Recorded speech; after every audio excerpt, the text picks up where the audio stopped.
তেজপুৰ বিশ্ববিদ্যালয়ৰ উপাচাৰ্যৰ যি দুৰ্নীতি উপাচাৰ্যৰ যি বিতৰ্ক সেই বিতৰ্কক লৈ এবাৰ কংগ্ৰেছ নেত্ৰী মীৰা বৰঠাকুৰে মন্তব্য কৰিছে সৰব হৈ পৰিছে মীৰা বৰঠাকুৰ সংবাদমেলৰ জৰিয়তে মীৰা বৰঠাকুৰে কেইবাটাও তাৎপৰ্যপূৰ্ণ মন্তব্য কৰে অসমৰ মুখ্যমন্ত্ৰীয়ে তেজপুৰত থকা এই ঐতিহাসিক কেন্দ্ৰীয় বিশ্ববিদ্যালয়খনত আজি 2 মাহ ধৰি ভাইচ চেঞ্চেলৰজনে একেবাৰে ময়মতালিৰে যিখিনি দুৰ্নীতি অনিয়ম কৰি তাত আছে ছাত্ৰ সমাজ বা শিক্ষক সমাজৰ যিখিনি আজি তাত প্ৰতিবাদ চলিছে মুখ্যমন্ত্ৰী একেবাৰে তাক মানে দৃষ্টি দিয়া নাই আমি এটো দুৰ্ভাগ্যজনক কথা বুলি কৈছো আৰু তাৰ পৰিৱৰ্তে মুখ্যমন্ত্ৰীয়ে কিন্তু প্ৰেমজী বিশ্ববিদ্যালয় স্থাপন কৰাৰ ক্ষেত্ৰত বিধানসভাত প্ৰশ্ন আনিছে আমি কৈছো যে বিশ্ববিদ্যালয় হওক আমাৰ কোনো আপত্তি নাই কিন্তু আমাৰ এইখন বিশ্ববিদ্যালয় যিখন বিশ্ববিদ্যালয় অসম আন্দোলনৰ অসম একৰ্ডৰ প্ৰেক্ষাপটত স্থাপন কৰা হৈছিল আজি 2 মাহ অৰাজকতা চলি আছে তাত কিন্তু মুখ্যমন্ত্ৰীয়ে কোনো আগভাগ লোৱা নাই মই অসমৰ সুধী সমাজক অসমৰ শিক্ষিত সমাজক আমাৰ মেধা অসমত পণ্ডিত লোক আছে সকলোকে এটা কথা কৈছো যে আপোনালোকে সকলোৱে দৃষ্টি নিক্ষেপ কৰি মুখ্যমন্ত্ৰীক আপোনাৰ কেন্দ্ৰীয় চৰকাৰৰ লগত যাতে তেওঁ এটা মানে ব্ৰিজ হিচাপে কাম কৰি পেলাই যাতে এই গোটেই অনিয়মখিনি হঠকাৰী যিখিনি কাম ভাইচ চেঞ্চেলৰে কৰিছে এখন 500 টকীয়া প্লাষ্টিকৰ চকীৰ দাম তেওঁ 5,500 টকা দাম কৰিছে এখন প্ৰায় 3,500 টকাৰ বিছানা হোষ্টেলত দিয়া সেই বিছানাখনৰ দাম 18,500 টকালৈকে লৈ গৈছে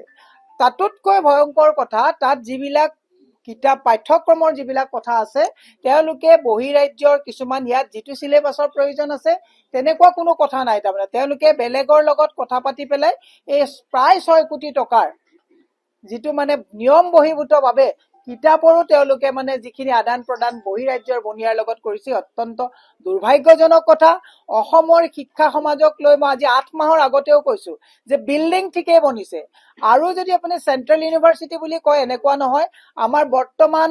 মানে শিক্ষাৰ একে উচ্চ স্তৰত থকা যিকিখন বিশ্ববিদ্যালয় আছে প্ৰত্যেকখনতে বহিৰাজ্যৰ মানুহৰ হাতুৰি পৰিছে বিশ্ববিদ্যালয়সমূহ এতিয়া বৰ্তমান ব্যৱসায়স্থলী হিচাপে ভাইচ চেঞ্চেলৰ সকলে তাত ব্যৱহাৰ কৰিছে আপোনালোকে দেখিছে গুৱাহাটী বিশ্ববিদ্যালয়টো মোহন ভগৱতৰ নিচিনা মানুহে গৈ পেলাই তাতো এটা মানে হিন্দুত্ববাদী এটা পৰিবেশৰ সৃষ্টি কৰিছে আমি ৰাখিছো যে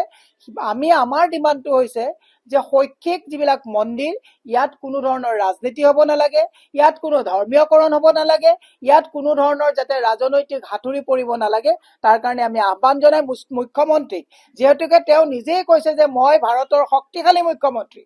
ভাৰতৰ শক্তিশালী মুখ্যমন্ত্ৰীয়ে কেন্দ্ৰীয় তেজপুৰ বিশ্ববিদ্যালয়ত চলি থকা শম্ভুনাথ সিঙৰ কোটাৰীত থকা যিসকলে লুণ্ঠন কৰিবৰ কাৰণে আমাৰ এই ঐতিহাসিক বিশ্ববিদ্যালয়খনত হাতুৰি কোবাইছে মুখ্যমন্ত্ৰীয়ে হস্তক্ষেপ কৰি HRD মিনিষ্টাৰ চেন্ট্ৰেলৰ লগত কথা পাতি অতি শীঘ্ৰে যাতে এই গোটেই কথাখিনি মীমাংসা কৰি তেজপুৰ বিশ্ববিদ্যালয়ৰ শৈক্ষিক পৰিৱেশ ঘূৰাই আনে আপোনালোকে যদি চাই তাত লাচিত বৰফুকন যিটো ছাত্ৰাবাস আছে তাত পানী এনেকুৱাকে পৰে সেইবিলাকত কিন্তু উপাচাৰ্যজনৰ কোনো ধৰণৰ দৃষ্টি নাই তেওঁ কেনেকে কিতাপ কৰপৰা আনিব কেনেকে তেওঁ ফাৰ্নিচাৰ কাৰপৰা ল'ব তাত ফল সিলিং লগোৱাটোকে 2-3বাৰ লগাই কেনেকে পইচা ল'ব এই গোটেই কথাবিলাক তাতোতকেও দুখৰ কথা তাত থকা যিবিলাক সিকিউৰিটিত মানে নিয়োজিত যিবিলাক কৰ্মচাৰী আছে তেওঁলোকৰ 27,000 টকা দৰমহাত 17,000 কে দি তাৰো 10,000 টকাকে হৰলকি কৰাৰ কথা আমি শুনিবলৈ পাইছো যোৱাকালি আমি বিশ্ববিদ্যালয়খনত আমি গৈছিলো আমাৰ NSO সভাপতি কৌশিক কাশ্যপো মোৰ লগত আছিলে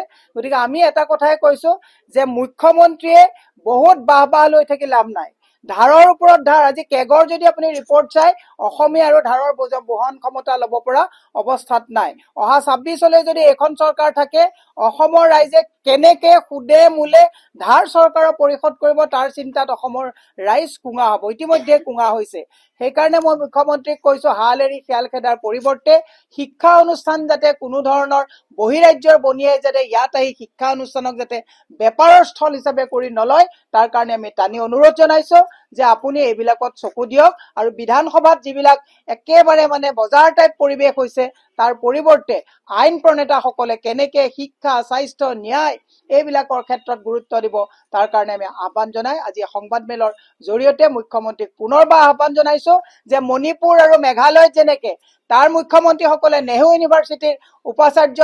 স্বেচ্ছাচাৰিতাক তেওঁলোকে দমন কৰিছে, আপুনিও শক্তিশালী মুখ্যমন্ত্ৰী বুলি নিজেই কয়, আপুনিও যাতে শম্ভুনাথ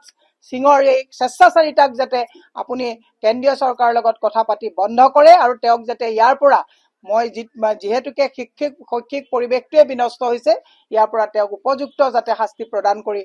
এটা চিন্তা কৰে, তাৰ কাৰণে মই মুখ্যমন্ত্ৰীক আহ্বান জনাইছো। ধন্যবাদ। মুখ্যমন্ত্ৰীয়ে কংগ্ৰেছক যদি মেকুৰী বুলি কৈছে, তেওঁ ৱেল এক্সপিৰিয়েঞ্চ হ'ব, কাৰণ 25 বছৰ তেওঁ কংগ্ৰেছত পাৰ কৰি গৈছে, গতিকে তেওঁৱে বুজিব চোৰে চোৰৰ ঠেং দেখে। সভাৰ মান আৰু গৰিমা বুজি পোৱা নাই, বিধানসভাত কি ক'ব লাগে মুখ্যমন্ত্ৰীয়ে বুজি পোৱা নাই। মুখ্যমন্ত্ৰী একচুৱেলি সেই চকীখন, যিখন চকীত গোপীনাথ বৰদলৈ, শৰৎ সিংহ, হিতেশ্বৰ শইকীয়া, তৰুণ গগৈৰ দৰে মানুহ বহি গৈছে, তেওঁ সেই চকীৰ ক্ষমতাটো আৰু মৰ্যাদাই বুজি পোৱা নাই।